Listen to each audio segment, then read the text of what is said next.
Assalamualaikum warahmatullahi wabarakatuh. Selamat datang pada pertemuan kali ini. Kita akan membahas salah satu instrumen penting dalam tumbuh kembang anak, yaitu kuesioner pra-screening perkembangan atau biasa kita sebut dengan KPSP.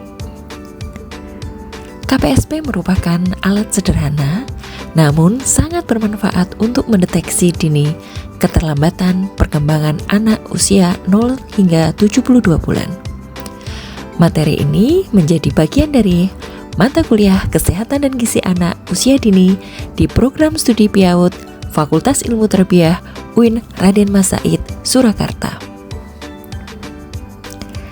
KPSP digunakan untuk memastikan apakah perkembangan anak sesuai dengan usianya.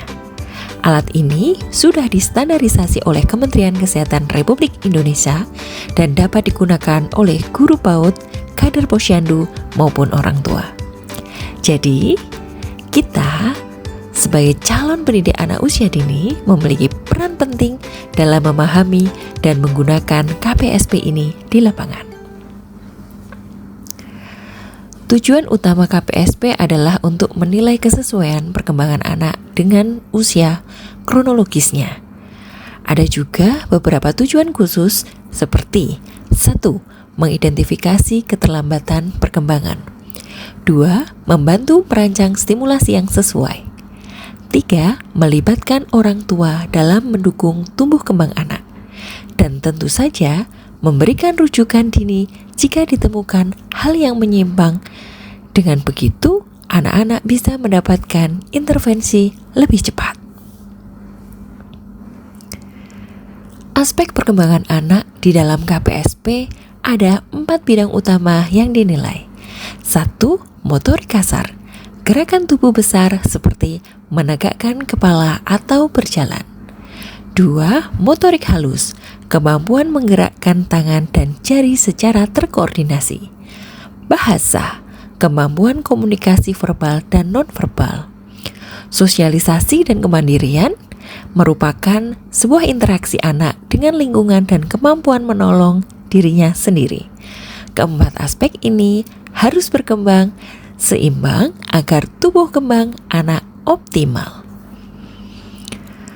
Prinsip dan prosedur KPSP dilaksanakan dengan menggunakan prinsip bermain sambil belajar.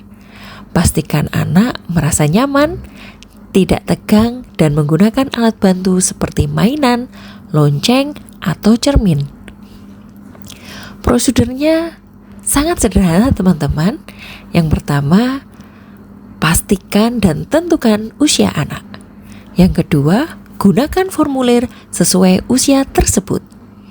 Yang ketiga, tanyakan atau amati perilaku anak.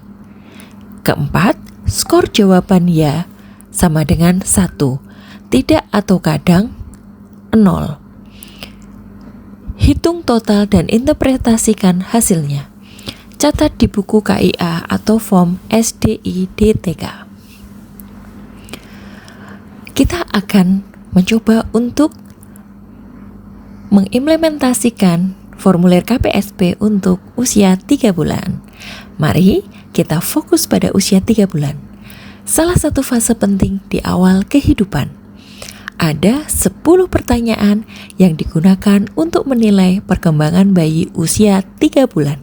Misalnya, apakah bayi bisa mengangkat kepala?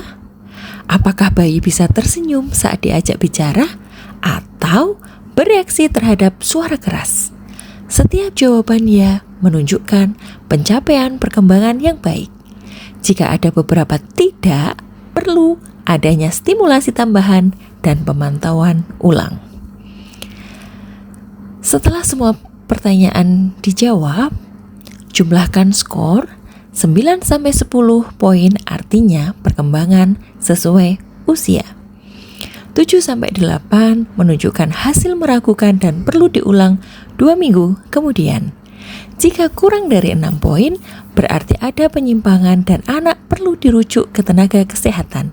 Ini bukan diagnosis ya, hanya deteksi awal untuk memastikan tidak ada yang terlewat. Mari kita Lihat contoh kasus. Nama bayi. Bayi R usia 3 bulan sudah bisa mengangkat kepala, menoleh ke arah suara, mengeluarkan suara A, dan tersenyum saat diajak bicara. Total skor 10 dari 10, berarti perkembangannya sesuai dengan usia. Ini merupakan salah satu contoh perkembangan normal dan baik. Untuk bayi usia 3 bulan, stimulasi sederhana sangat penting. Misalnya, motorik kasar, lakukan tummy time setiap hari agar leher bayi kuat. Motorik halus, gantung mainan berwarna cerah agar ia belajar fokus. Kemampuan bahasa, bisa kita sering ajak bicara, bernyanyi lembut. Sosial, tatap mata bayi, tersenyumlah, beri sentuhan lembut. Sensorik, kenalkan berbagai suara alami dan musik lembut. Kelebihan KPSP adalah mudah, murah, cepat, dan bisa dilakukan oleh siapa saja. Tapi perlu diingat, KPSP bukan alat diagnosis, hanya screening awal. Karena itu, hasilnya harus dikonfirmasi jika ada kecurigaan keterlambatan. KPSP dalam pembelajaran PAUD dapat menggunakan hasil KPSP sebagai dasar menyusun rencana stimulasi perkembangan di kelas. Misalnya, anak yang perlu penguatan motorik bisa dilibatkan dalam permainan bola, menari, atau menempel. Ini juga bisa menjadi bahan parenting class agar orang tua ikut memahami perkembangan anak mereka. Jadi, KPSP adalah jembatan antara pengamatan sederhana dan tindakan nyata dalam mendukung tumbuh kembang anak. Dengan deteksi dini, stimulasi tepat, dan kolaborasi orang tua serta pendidik, anak-anak dapat tumbuh sehat, cerdas, dan bahagia. Terima kasih. Wassalamualaikum warahmatullahi wabarakatuh.